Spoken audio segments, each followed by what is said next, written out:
اچھا مفتی صاحب، بھینس کی قربانی کیا جائز ہے دین اسلام میں؟ بھینس اور کٹے کی قربانی کے متعلق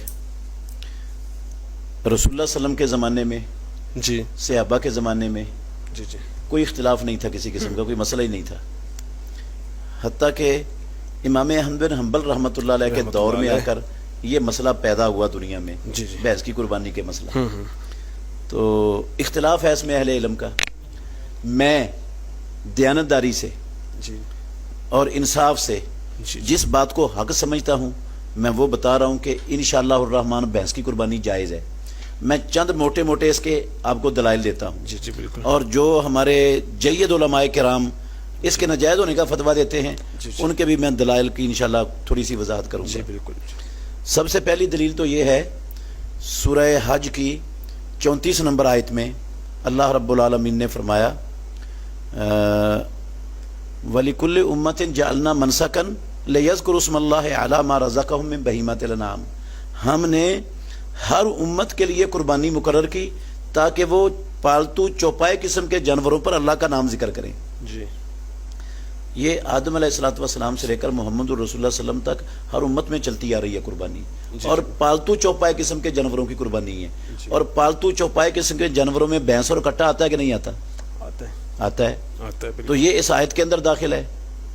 آپ بہیمۃ الانعام میں سے بھینس کو اور کٹے کو خارج کر ہی نہیں سکتے، نہ کوئی قرآن کی آیت ہے اس پر، نہ محمد رسول اللہ صلی اللہ علیہ وسلم کا کوئی فرمان ہے جس سے یہ کہا جائے کہ بہیمۃ الانعام میں یہ شامل نہیں ہے۔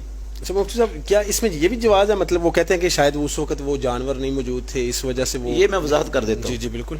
اچھا، دوسری دلیل یہ ہے کہ جتنے بھی عربی ڈکشنریوں کے مؤلفین ہیں دنیا میں، جی جی اور جن کی ڈکشنریاں ساری دنیا میں مستند اور معتبر سمجھی جاتی ہیں، جی پوری دنیا جانتی ہے جن کی ڈکشنریوں کو اور جن ڈکشنریوں والوں کو۔ جی جی مثلا لسان العرب ہے امام ابن منظور الافریقی کی، جی امام زبیدی کی تاج العروس ہے، القاموس المحیط ہے فیروز آبادی کی، جی جی موجم و مقاییس اللغہ ہے، اور بھی جتنی بڑی بڑی لغت کی کتابیں ہیں جی سب نے یہ لکھا ہے اپنی کتابوں میں الجاموس، جاموس کٹے اور بھینس کو کہتے ہیں، جی نوع من البقر، یہ گائے کی ہی ایک قسم ہے۔ گائے کی ہے قسم۔ یہ کسی کچی روٹی یا پکی روٹی پڑے ہوئے مولوی صاحب کی بات نہیں ہے، جی جی بالکل۔ یہ ان لوگوں کی بات ہے جنہوں نے دنیا کی مستند ترین لغت کی کتاب میں مرتب کی لکھی ہیں، سبحان اللہ، ماشاءاللہ۔ جی جی وہ کوئی جاہل نہیں تھے۔ جی جی جی تو وہ کہتے ہیں یہ گائے کی ہی ایک قسم ہے۔ جب گائے کی ہی ایک قسم ہے تو جو گائے کی قربانی کے دلائل ہیں وہ اس کے بھی دلائل بن گئے۔ بے شک بے شک، ٹھیک ہے۔ جی جی بالکل بالکل۔ باقی ہمارے وہ بھائی علماء جو کہتے ہیں کہ کٹے کی قربانی جائز نہیں ہے، ان کے پاس دو بڑی دلیلیں ہیں۔ جی ایک دلیل تو یہ کہتے ہیں کہ بہیمۃ الانعام یہ گائے قسم کے دو مذکر اور مؤنث، اونٹ قسم کے مذکر مؤنث، بکری قسم کے مذکر مؤنث اور بھیڑ دمبے قسم کے مذکر مؤنث، یہ 8 جانوروں کو اللہ نے بہیمۃ الانعام کہا ہے۔ پہلی بات تو یہ ہے کہ یہ 8 جانوروں کا ذکر جہاں قرآن مجید میں آیا ہے وہاں قربانی کا مسئلہ ہی نہیں بیان ہوا، اللہ، اس کا قربانی کے ساتھ کوئی تعلق ہی نہیں ہے، بلکہ جس جہاں صورت وہ کے ذکر آیا، ہاں جہاں یہ ذکر آیا نا 8 جانوروں کا، وہاں اس پوری صورت میں قربانی کا نام و نشان نہیں۔ یہ جو 8 جانوروں کا ذکر آیا ہے یہ مشرکین مکہ کی بعض عادات کا اللہ نے رد کیا ہے جو انہوں نے اپنی طرف سے بنائی ہوئی تھی۔ جی جی اللہ کی حلال کردہ چیزوں کو انہوں نے اپنے اوپر حرام کیا ہوا تھا، جی جی اور حرام کردہ چیزوں کو وہ حلال کر کے بیٹھے ہوئے تھے، تو اللہ نے ان کا رد کرنے کے لیے یہ آیتیں نازل فرمائی ہیں۔ اس میں یہ ذکر، اس میں مطلب قربانی کا مسئلہ ذکر ہی نہیں ہے۔ بالکل۔ اچھا، اگر چند منٹ کے لیے مان لو بے فرض محال کہ قربانی کا ہی مسئلہ ہے نہیں ہے، قربانی کا مسئلہ، قربانی کا مسئلہ سورہ حج میں بیان ہوا ہے، اگر چند منٹ کے لیے مان بھی لینا تو پھر اس میں حصر نہیں ہے کوئی جی کہ بہیمۃ الانعام صرف یہ جانور ہیں، کوئی حصر والا کلمہ نہیں ہے قرآن مجید کے اندر کہ صرف بہیمۃ الانعام یہ 8 جانور ہیں اور ان کے علاوہ کوئی بہیمۃ الانعام ہے ہی نہیں ہے۔ اس لیے یہ دلیل تو اس کا تعلق ہی نہیں قربانی سے، اور اس میں بہیمۃ الانعام کو ان 8 جانوروں میں محصور بھی نہیں کیا گیا، کیونکہ اس وہاں لیے یہ تو دلیل قربانی کا نہیں ذکر بھی نہیں نا۔ ہاں جی جی جی بالکل۔ اور دوسرا جو ہے نا بڑی دلیل ان کی یہ ہے کہ رسول اللہ صلی اللہ علیہ وسلم نے اور صحابہ نے کٹے کی اور بھینس کی قربانی نہیں کی، جس طرح آپ نے ابھی سوال کیا تھا، تو یہ بات ٹھیک ہے کہ رسول اللہ صلی اللہ علیہ وسلم نے کٹے کی قربانی نہیں کی اور بھینس کی قربانی نہیں کی۔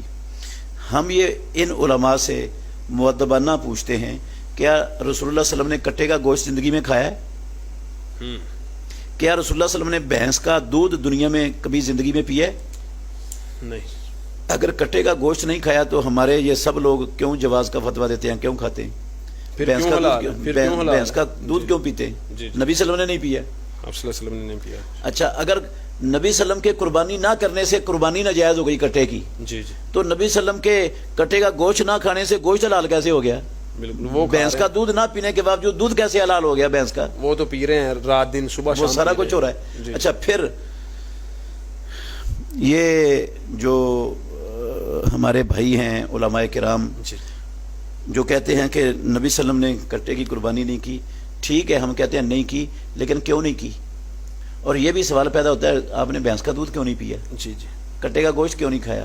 اس لیے یہ سارا کچھ نہیں ہوا کہ یہ کٹا اور بھینس عرب علاقے کا جانور ہے ہی نہیں. نہ نبی صلی اللہ علیہ وسلم کے زمانے میں یہ عرب علاقے میں پایا جاتا تھا, نہ آج ہے. عرب علاقوں میں ہے ہی نہیں. جی جی جی کہ تب وہ نہیں ہوتا تھا, تو تب کیا ابھی بھی نہیں, ابھی بھی نہیں. کہاں سے وہ کھاتے اور کہاں سے پیتے اور کہاں سے وہ قربانی کرتے؟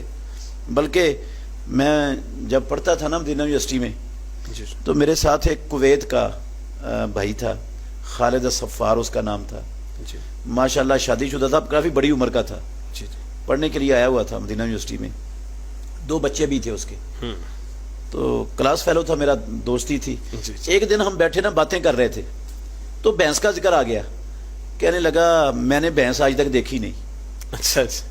مجھے بڑا تعجب ہوا کہ 2 بچے ہیں اس کے, شادی شدہ ہے, اتنی بڑی عمر بھینس ہے اور نہیں اس نے دیکھی. بھینس ہی نہیں دیکھی.